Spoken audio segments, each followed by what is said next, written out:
Hello. Happy Cinco de Mayo. Well, I guess it's the day after Cinco de Mayo for you. Let's see. My day.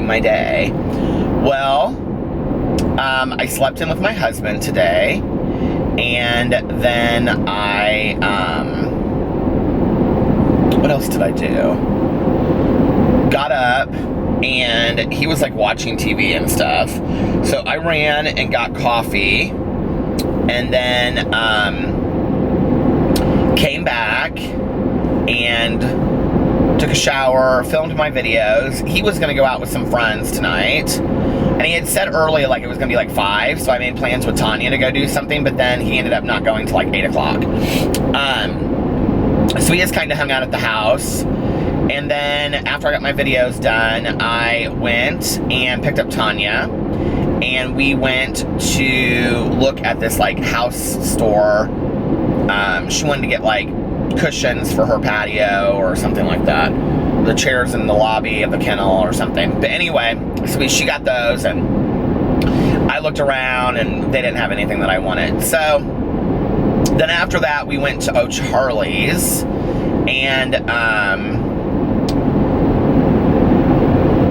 had a little meal there. I had a grilled cheese sandwich and did not eat much of it. It just did not taste good to me at all.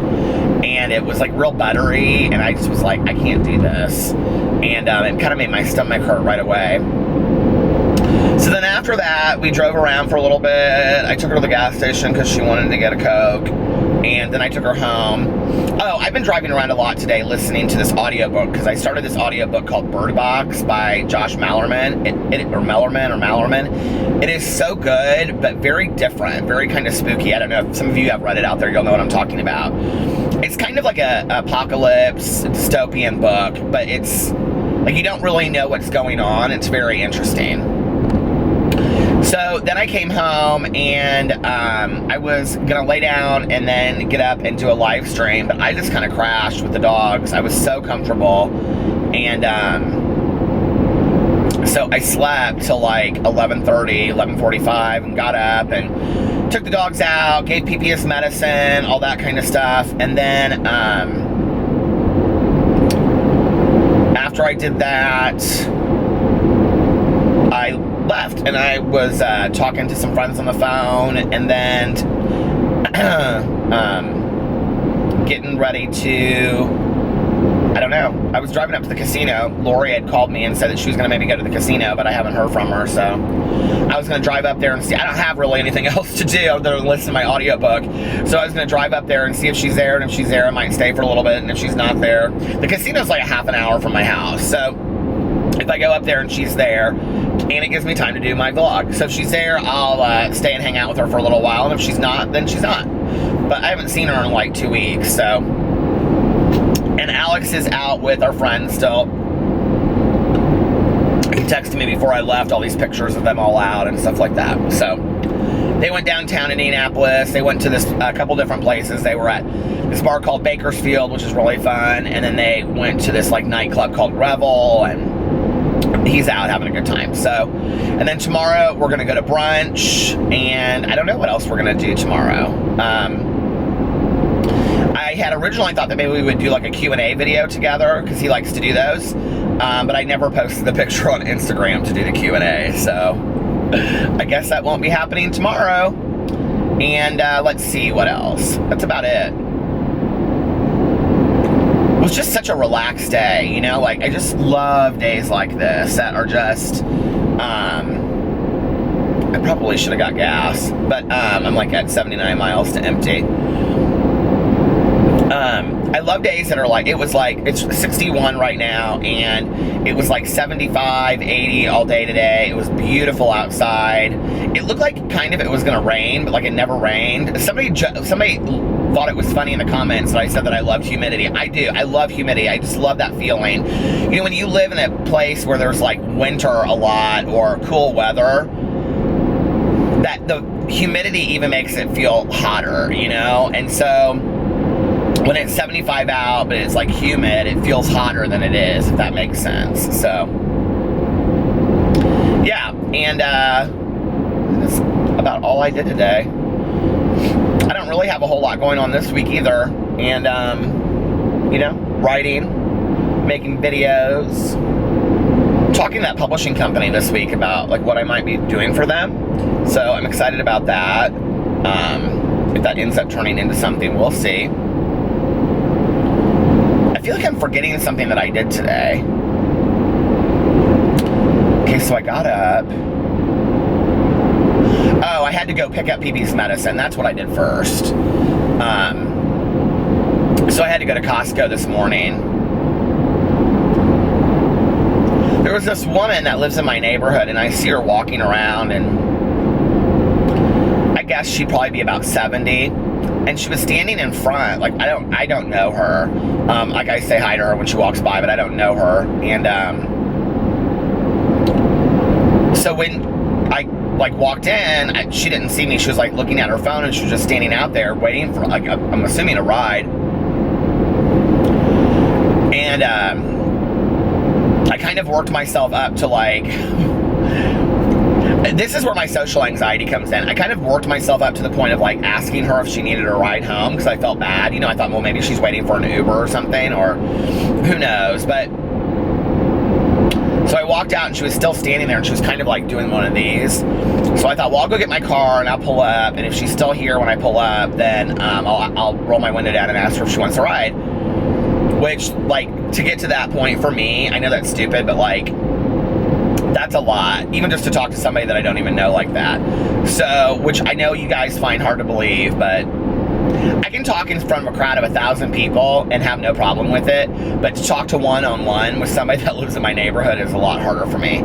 So but I pulled up and she was gone, so her ride or whatever must have come. But I thought, you know, I can't imagine what that's like to get to that age where, like, you know, my mother, there's no way in a million years, like, my mother was a very smart person, but she hardly understood her flip phone. I can't imagine her on a smartphone. There would have been no way to ever explain, like, Uber to her. Like, she wouldn't have understood it. She wouldn't have got it.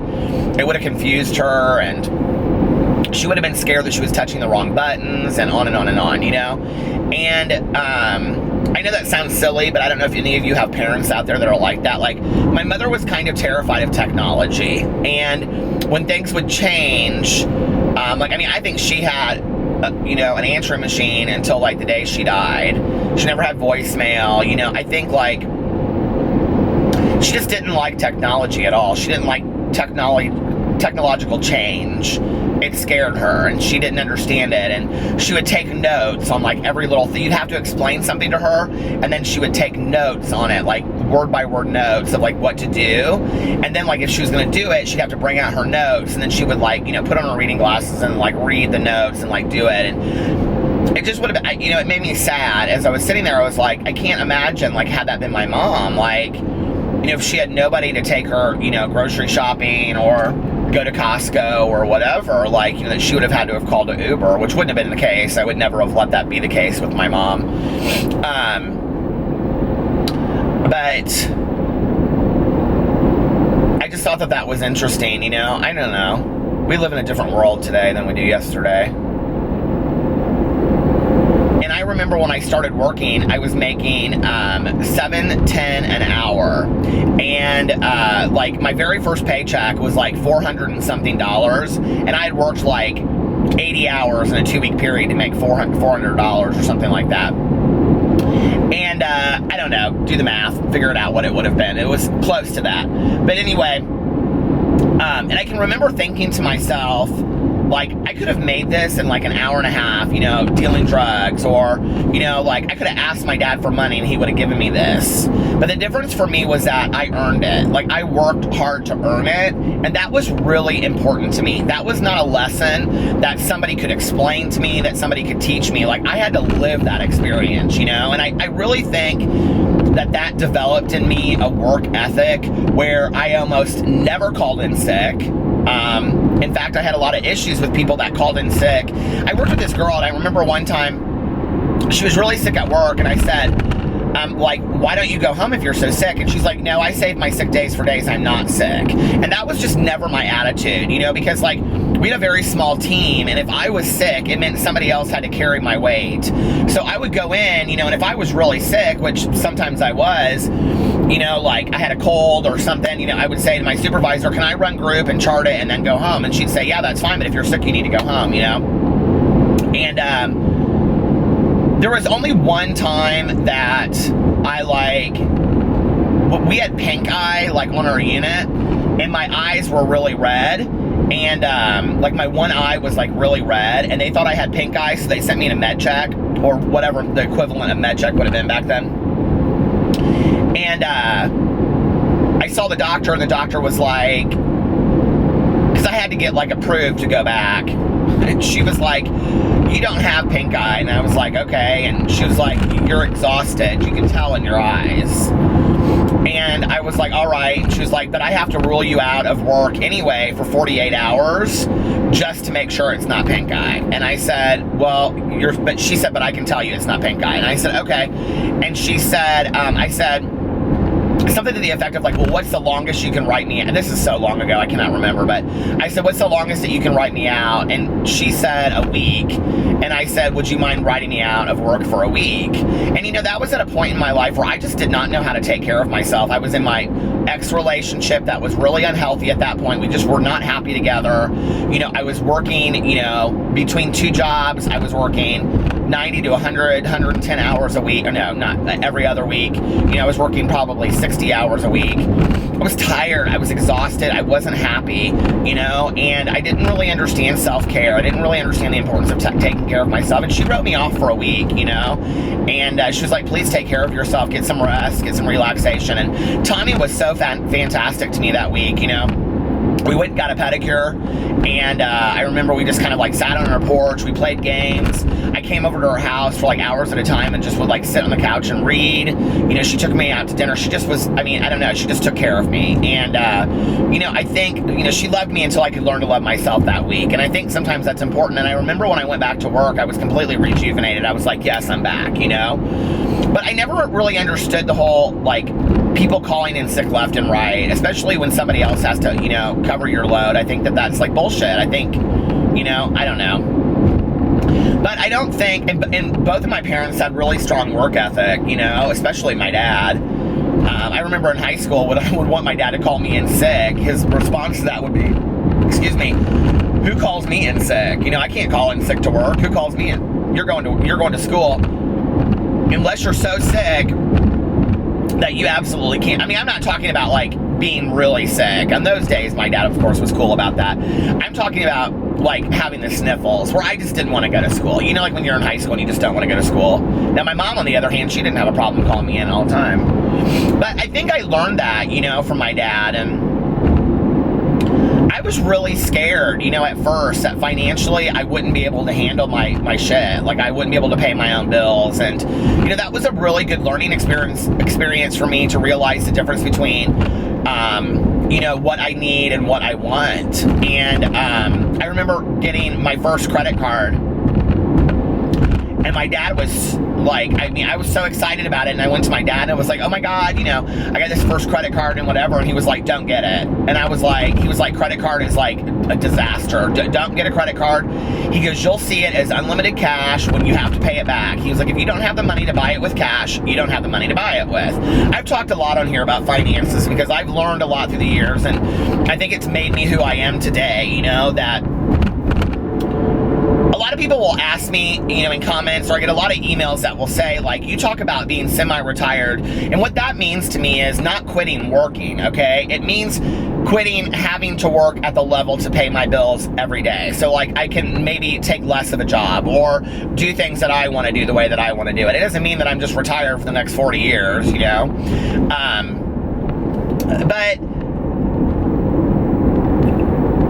at that time, I didn't really understand credit cards and stuff like that, and I got myself into a lot of credit card debt, of which my dad said to me when I got that credit card, he was like, okay, here's the deal. You get your credit card if you need to get it, but don't ever come and ask me for help to get out of this credit card, And he wasn't willing to down the road. He was like, I'll help you figure out ways to pay it off, because I got in some serious credit card debt, and I didn't file bankruptcy. That just wasn't my way. I felt like if I earned it, I need to pay it off. And I did the whole Dave Ramsey thing and snowballed my debt and paid it off over 3 years. And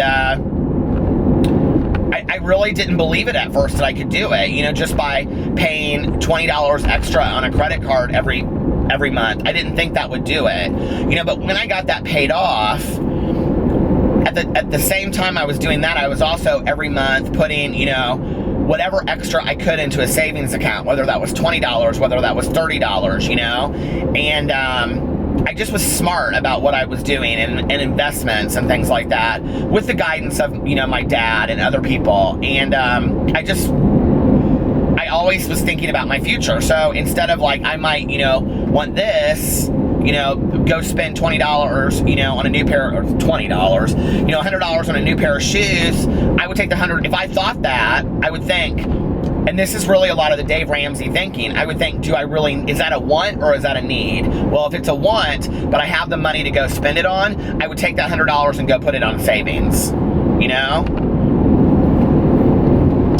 And I did that a lot, like I always paid myself first, which means when you get a paycheck, you take a 10% of it out and you put it into savings for yourself. I did that for 13 years, and then over time it adds up. You put $5 in a savings account every week, it adds up over time, and I think it's important to think about your future financially. And savings accounts are not the only way, and that wasn't the only way that I did it either. I would save a certain amount of money, and then I would go talk to, a financial analyst and about mutual funds and things like that. But you can't be investing in all that stuff. My dad said to me one time, this was like a really important part. I have like $5,000 sitting in savings. And I remember we were having this conversation, and I told him, I said at the time, like, this is when I was really young, and not really young, but like, let's say my mid-20s. And I said, I have $5,000 sitting in savings, and I'm going to use it for down payment on a house and all this kind of stuff. And he goes, yeah, but how much credit card debt do you have? And at this time, my credit card was like maxed out at $10,000. And he goes, so really you're $5,000 in the hole. And I go, or no, he goes, yeah, he goes, really, you're $5,000 in the hole. And I go, no, I have $5,000 worth of savings. He goes, no, you don't. He goes, because you have $10,000 worth of debt. So if you took that $5,000 and paid off $5,000, you'd have $5,000 left that you're in debt. And I never thought of it that way. And see, that's the trap of credit cards. But it took me a long time to get smart about money. And I am also surrounded by a lot of people that financially do very well, but are also very, very smart about money. I have a lot of friends of mine that make very good money and, have set a lot of money aside for their retirement, but they're smart about money too. Like, they just don't, go just spend a bunch of money, on stuff. And I'm not a big shopper, like I used to be. And I'm just not, because I realize I just don't need a lot of stuff, Even with books recently, I've realized that, like, I'm doing a book haul probably tomorrow or Monday on my BookTube channel. And I've realized that, like, I've really stopped buying as many books as I used to. And I almost never go to, like, Barnes & Noble or pay full price for a book. I always go to, like, half-price books or thrift books or something like that, And then it becomes kind of fun to live thrifty, if that makes sense, I'm all about a bargain. So it comes to the point, like, for me, if you go to a clothes shop and there's like a brand new shirt out and you want to have it, this is where you cannot be a fashion icon as somebody trying to save money, okay? Unless you're like doing vintage clothes or things like that, but you can't just buy like brand new things that just came out, because, and that's just not important to me anyway. There was a time that I thought that stuff was cool, but it's just not important to me anymore,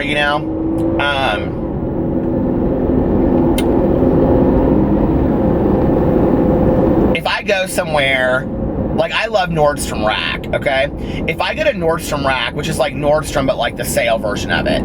If I go to Nordstrom Rack and let's say, there's something there that's like you know, a pair of jeans that's like 80, okay? Well, I know in like a month and a half, it's gonna be down to like 40. And I'll wait till they're 40. You know, I don't have to have them at 80. And, or I don't need to have them at all. You know what I mean? I'm not bad about that stuff. And I went through a period where my ex and I broke up, where I just was spending all kind of money on, like, you know, I would go into Saks, and I remember my friend, this was back in the True Religion days, do you remember that? She was like, everybody has to have a pair of True Religions, and I think I dropped like $350 on a pair of jeans. I still think about that. I'm like, that is so ridiculous, you know, and because I don't even wear them. I mean, I don't wear True Religions anymore, you know? Plus, I was like, I had lost so much weight at that point. I was like a size 32. There's no way I could fit into those today. But, and I don't love True Religions anymore. But I do love nudie jeans, and I have a pair of nudie jeans that were like, here's where I'm a bargain shopper. They were like 300, marked down to like 150, and then I got them for like 75. And they're my motivation jeans.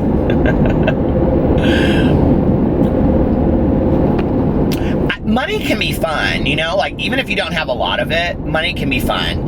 It can be fun to kind of like it was funny because we went to O'Charlie's tonight, and I got a grilled cheese and Dr. Pepper. Such a healthy meal. And you know what? And I paid for it afterwards, and I'm paying for it now because my stomach kind of hurts. But it was like $9, and I looked at Tanya and I go, oh my God, this is the cheapest meal that I've ever had. But, you know, money can be kind of fun to play around with, as long as, you know, you don't become this person that's constantly like, I don't have any money. Nobody wants to hear that, okay? Nobody wants to hear about not having any money all the time. Just, you know, you can say that in different ways. You're like, hey, can we go somewhere cheaper? I'm trying to kind of watch what I'm spending or something like that, you know? Because I went through a long period where I was like, I don't have any money, I don't have any money. And I finally had a friend at me look at me and she goes, you make pretty good money. Okay, why don't you ever have any money? So, I think it's about being smart about stuff and thinking things through, you know, and thinking that 6 months down the road, you know, financially something may come up. I'll never forget, I had just started, I have a couple savings accounts. I had just started another savings account, and I had gotten it up to like, literally like $1,600, okay? And this was right when I moved into my condo, and my water heater broke. And I had to get a replacement water heater, and it was like $1,585 or something. And I was like, oh my God. And it about killed me to spend the entire savings that I had on this water heater. But I was like, what am I need a water heater. What am I supposed to do, you know? And that's the other thing, is that now that I have savings, I don't freak about stuff like that. You know, a couple years ago, Alex and I had to get an entire new air conditioner and furnace replaced, and we were like panicked about it. We didn't know what we were going to do, you know, how we were going to pay for it. It was $5,000. It's expensive to live, you know, the world is an expensive place, and you have to think about things like this. Like, let's just say if you don't have any money, okay? Like, people are always like, well, how am I supposed to have savings if I don't have any money? Well, can you afford $1 a day? And a lot of people are no. Well, can you afford 50 cents a day? If you can afford to put 50 cents a day in a jar, at the end of the year, you're going to have, you know, more than $150, right? So you have to think that way. And $150 is more money than you have right now. There was a period, like, my cousin has been so helpful to me with finances too. Like, and I really think about things. Like, you know, I really, like, when I go and I get Starbucks, like, I think, like, this is a luxury to go to Starbucks and to get a $4 coffee. Like, do I really need it? Well, I don't really spend money on other things. So I allow myself to have that because that's something that I enjoy on a daily basis, right? Whereas I don't spend money on other things. I will say this too. When you stop drinking and you realize how much money, I mean, I was spending back in the day upwards of $60 to $100 easily on alcohol a day. I don't even know where it came from. And that's part of why it's really important for me not to take money from my dad, because a lot of the money that I was getting to drink and use was coming from my dad, and I felt horrible about that. So that was part of the amends process for me as well. But, you know, I think, like, when you spend that kind of money drinking and then you look back on that, it's like, well, I was spending this kind of, even if you're going out 3 nights a week, that's $180 minimum, right? Like, that's a lot of money, you know? And, I don't know. It was funny, I said something in a video the other day about $240 being a lot of money. And somebody put the comment, thank you as a YouTuber for saying that $240 is a lot of money. And I didn't really know what the comment meant, except for that. Do most YouTubers just flagrantly, like, I guess, I mean, I watch them, but it's like, I think the thing is that a lot of YouTubers are younger and they don't really think about the whole money thing. I kind of wonder, you know, like with some of these people, like,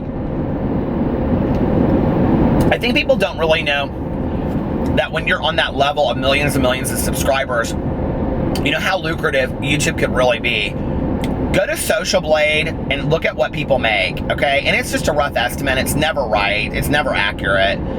It's usually a couple thousand down, you know, or a couple thousand, you know, it's not what it says it is. But there are people out there that are making upwards of $300,000 to $200,000, $300,000 a month on YouTube. Now, can you imagine making $300,000 a month at 22 years old? I mean, I don't even know, like, that, can you imagine that kind of money? Like, that's crazy, you know? I can't even imagine. I cannot even imagine. And to then have to manage that kind of money, you know, and pay taxes on it. And I hope they're investing. I hope they're investing in property. And what's killing is that a lot of them, like, rent places, which I think is why they don't really care what they do to those places, because they're just renting them. They should be investing in property, is what they should be doing, and saving that money and putting it aside. I hope they have somebody that they're working with, you know? I am almost at 30 minutes, so I'm going to stop this. I'm at like 29 minutes and 45, 46, 47, 48, 49. I'll be right back. Okay, I'm back. So I am excited about tomorrow. I love Sundays. I love getting up with my husband and hanging out with the dogs and going to brunch, and he'll tell me all the funny stories about tonight, and it'll be fun.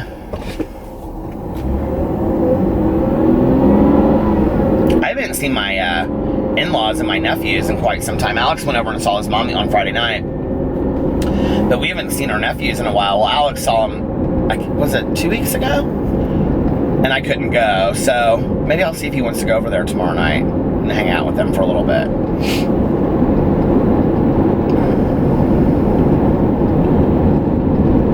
Last year we went to a lot of Carlitos' baseball games, which is hilarious. Have you ever been to like a 4-year-old? Well, I'm sure there's half of you out there are parents. Go to well, he's 5 now, but go to a 4-year-old's baseball game. Oh my God.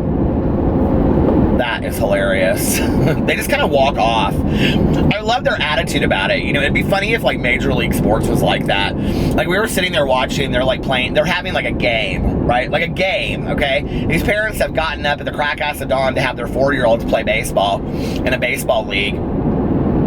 Suited them up and they have them out there. And you know, like, they just don't feel like running the bases, so they just walk over and they like take a drink of water out of their water jug or whatever, you know. It's like, can you imagine that, like in Major League Sports, they just like walked off the field? I think it's hilarious. It's like the mind of a child, you know. It's just like, so what? Like, I want a drink of water. I'm not playing this game anymore. You know what I mean? It kind of cracks me up a little bit. We should all think more like that, don't you think? We wouldn't get anything accomplished in this world if more of the world thought that way, but it cracks me up nonetheless.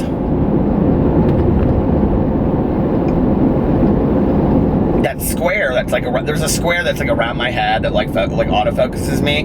It like went real big for a second. Oh my God, I'm so glad I thought of that. Okay, so last night I started talking about the alien story with my friend Margaret, and then I never finished it, and I didn't even realize it until I got home. So let me share the story really quick. It's stupid, okay? And I know nobody's gonna believe it.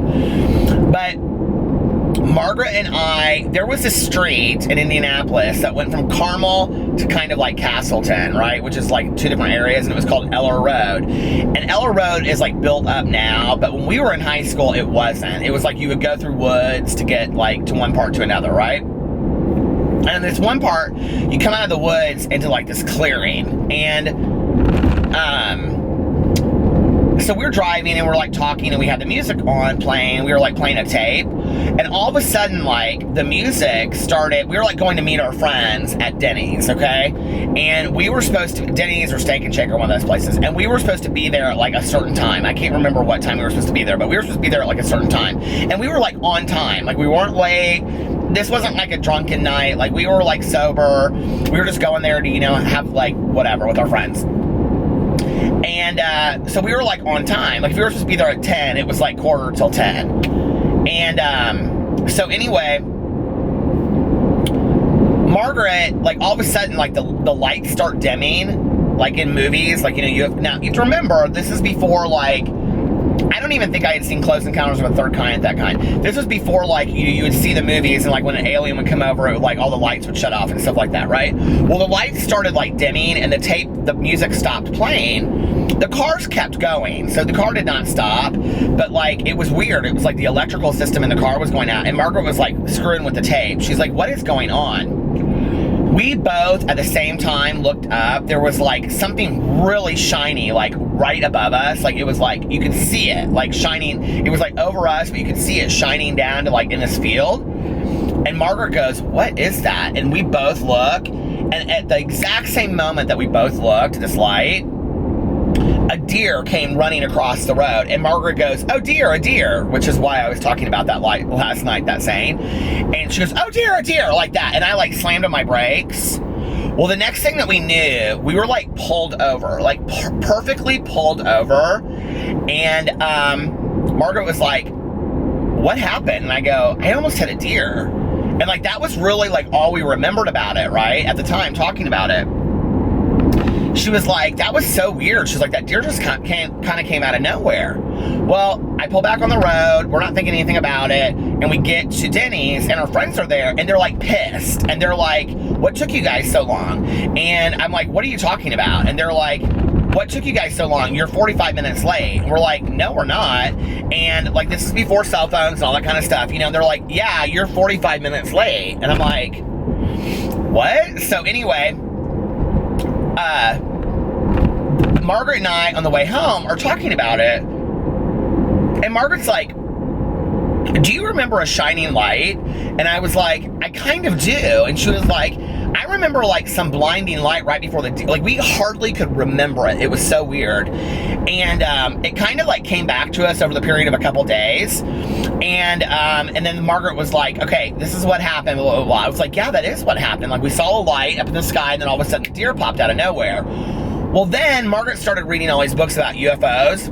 I can't remember what you read. I think it was Whitley Strieber's Communion. And there was something in the book about like how aliens use animals to distract you. And they also, like, if you're abducted or whatever, that like they stop time, or like time advances forward, but you're not really necessarily aware of it and stuff like that. And we were like so convinced. I mean, maybe I was, who knows? I don't believe that I was, but we were so convinced that we were abducted, and we would like joke about it and stuff. And we like only ever talked about it between she and I. Like, we never told anybody else like what had happened. And it was the weirdest thing. And then I remember years later, like, I saw some movie. This would have been, because it was with my friend Kate. So this would have been like in the last 10 years, because it was when I was with Alex. We watched some movie about all of these, I can't remember what it was, all these people that were abducted by aliens and had a story. Does anybody know what that movie was? It was actually really good. And it was based on a true story. And I watched that movie, and it freaked me out so bad. It reminded me so much of what had happened when I was in high school. So that's my UFO story. I was abducted by an alien. No, I don't know. I don't have any memories of being abducted. I've never had any nightmares about it. I've never had any of that kind of stuff that goes along with it. But isn't that weird that that happened? It was probably just a full moon, and a deer ran out of nowhere, and the clock on my car didn't work or something. That's probably what it was. But I like to kind of think that maybe a UFO was up there and stopped. Oh dear, a deer. Oh God. I thought it would be fun to, like, if one of my friends from high school was around and they were willing to be in a video, for me to do a video with like a Q&A with like my best friend from high school. Would that not be hilarious? and then like let them ask questions and stuff like that, or let people ask questions to my best friend of like what I was like in high school. I think that would be funny. Would you guys like something like that? All right, well, I'm at the casino. I'm gonna run in here and see if Lori's here, and if she's not, then I'm gonna listen to my audiobook, because I am not about to blow some money just sitting there by myself.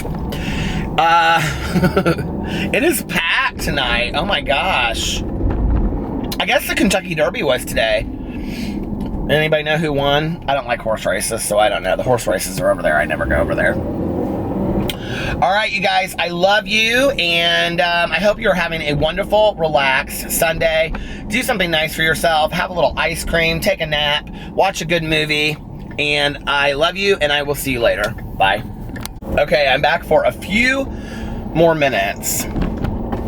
I just wanted to share my wonderful fortune with you. I won $20,000. No, I wish. So Lori and her husband were both there, and before I got there, like right before I got there, Lori hit $1,000 on our piddly little machines. She was so excited. I was so happy for her. And I left $240. Oh my God, I was just talking earlier tonight about I was like, oh my God, I was just talking about $240 earlier, and then I left with $240. That's crazy. Anyway, I left $240 ahead, so, which seems to be a happening number, I guess. I don't know. I'm very happy about it, okay? $240 to me is a bill, you know? Like, I'm excited about it. And I can maybe go buy a couple books tomorrow or something, you know, that I wanted. So anyway, but Lori and I were sitting there talking, and I was telling her that, you know, people responded so well to the vlog when she was like in it, and then I told her that I told her story afterwards, and she's like, thank you so much for sharing my story on there, you know? And the thing is that I had asked Lori before I shared her story, like, do you mind if I share it? And she was like, no, please do, you know? But earlier in this vlog, I shared a story for a friend of mine that I didn't ask permission for. And it's a really great learning experience. It's just not my story to tell. So I need to ask that friend first if they have a problem with me sharing it, even anonymously. Because I was sitting there and I was kind of thinking about it, you know, and I was like, I don't want to take it out, but so I'm going to go back and I'm going to edit that part out at the beginning of the video. So if you guys are like, why did Peter edit something out? That's what it was. And then I'm going to ask her tomorrow, and if she allows me to share the story, I will share the story. And maybe even, you know, have her on here to tell the story herself, because it's a pretty profound story, and it's, you know, it's something that I think a lot of people would learn from. It's just, it's not my place to tell other people's stories sometimes, if that makes sense. And, you know, I vlog and I tell everything about my life, but a lot of people are very private about stuff, and I've had a lot of friends of mine, you know, in my video, or in my life, that have said, I really don't want to be on camera. I don't, you know, like, please just don't, I don't want to be in the videos. You know, I love that you are so excited about it, and I'm so happy for you, but I just don't want to be on it. And I have to respect that. So, that's what that's about. But now I'm going to go home, and I am going to count my winnings. The other day when I left, I was up too, so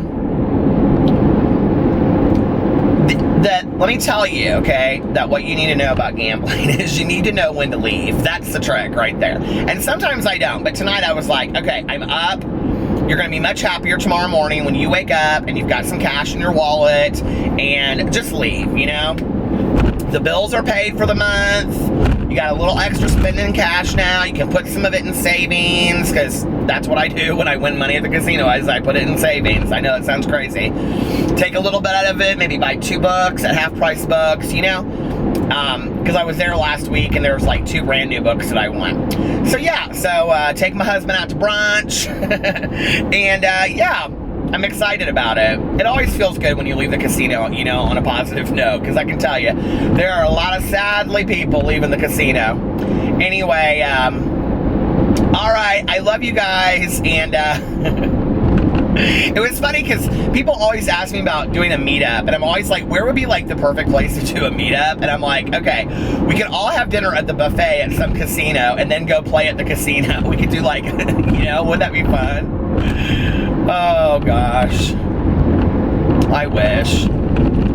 All right, you guys, I'm gonna listen to my audiobook now. I love you, and I hope you're having a wonderful Sunday, and I will see you later. Bye.